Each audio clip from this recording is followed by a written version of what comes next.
During the Mamluk Sultanate's rule in the Middle Ages, a remarkable policy of interfaith relations emerged, fostering harmony among Jews, Muslims, and Christians. The Mamluks, an ethnically diverse military class originating from Central Asia, established their dynasty in Egypt and Syria from the 13th to the 16th centuries.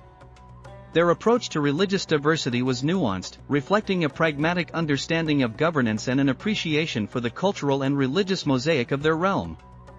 The Mamluks inherited a diverse population from their predecessors, including significant Jewish and Christian communities alongside the Muslim majority. Rather than imposing a strict orthodoxy, they embraced a policy of religious tolerance, allowing diverse religious groups to practice freely within their domains. This approach was rooted in both practical considerations and Islamic principles, including the concept of dhimma.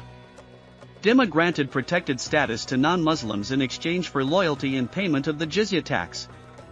This arrangement ensured the security and rights of non-Muslims, allowing them to practice their faith and maintain their communities under the Mamluk rule. One of the key features of Mamluk interfaith relations was the protection of minority rights, particularly through the institution of dhimma. Jews, Christians, and other religious minorities were granted dhimmi status, which afforded them certain privileges and protections under Islamic law. These included the right to practice their religion, protection from discrimination and harassment, and access to legal recourse in cases of injustice. The Mamluks enforced these rights rigorously, ensuring that dhimmis were treated fairly and equitably within their society. Under the dhimma system, religious minorities enjoyed a degree of autonomy and self-governance in their communal affairs.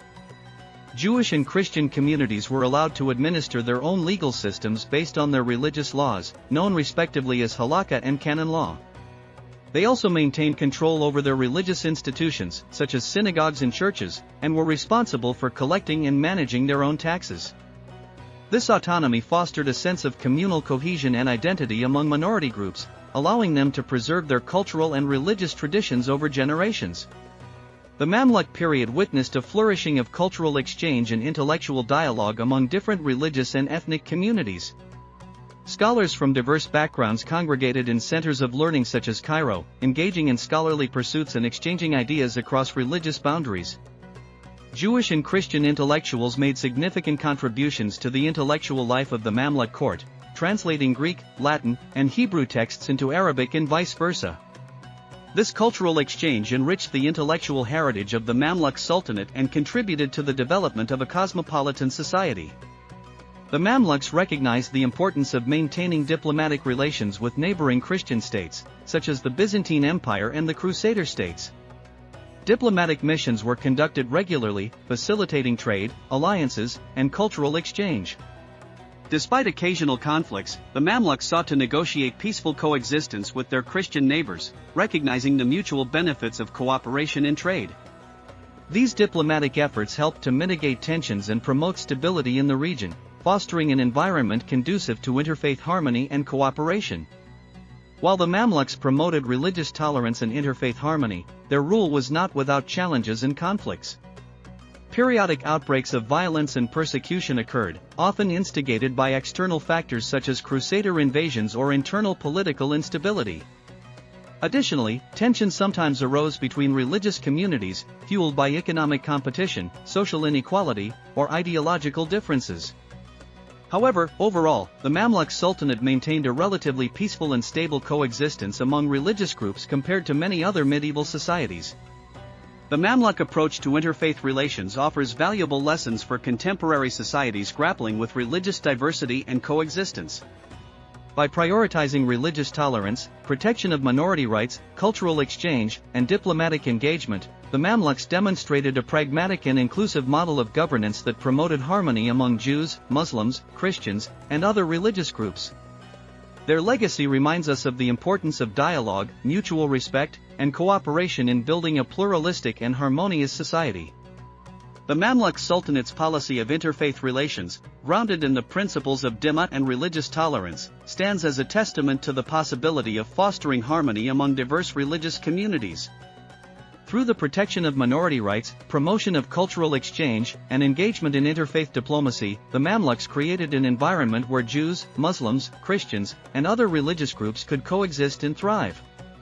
Their legacy offers valuable insights for contemporary societies seeking to navigate the complexities of religious diversity and promote peaceful coexistence.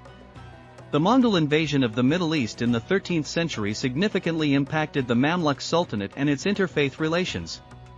Understanding this historical context is crucial for comprehending the dynamics of religious tolerance and harmony during the Mamluk period.